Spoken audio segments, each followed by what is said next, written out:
د حضور نبی کریم صلی الله علیه وسلم خواته یو پیرا یو صحابی راله.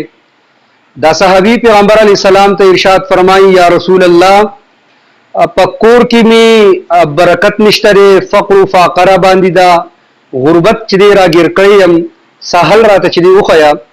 پیغمبر علیه السلام ورته چې دینو درې اعمال چې دی هغه بیان کړل. پیغمبر علیه السلام ورته فرمایل چې دا درې اعمال وکا، الله تعالی به چې دینو ستا پکور کې برکت نازل کی، ستا فقر و فاقه او غربت به چې دی هغه ختم کی. پاغي کې اولنې نمبر عمل چې ډیر زیات آسان او هر یو مسلمان چې دینو دا کولی شي چې کله هم وای تو کور ته ننوځي نو د سوره اخلاص تلاوت وکا، یعنی قل هو الله احد. او دویم عمل چې هغه بیا د دین هم آسان دی چې تو درود شریف وایا،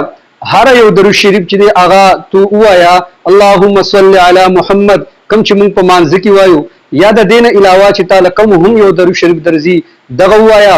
او دریم چې دی په خپل کور والا باندې چې دینو سلام اچوا. په کور کې که څوک موجود وي او که په کور کې څوک موجود نه وي نو تو به سلام کې. پیغمبر علی السلام دغه صحابي ته دا درې اعمال اخودل چې الله تعالی به تعالی د دې اعمال په بدل کې چې ستا فقر او فاقه چې دی هغه ختم کی. نو دا زمو سره لپاره هم چې دینو دا یو عمل دی که بالفرض یو سړی پریشان دی او غربت دی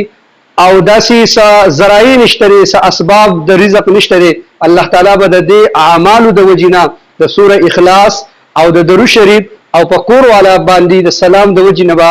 د غربت چې کوم تیاری دی هغه ختم شي او الله تعالی به چې دینو رزق فراخ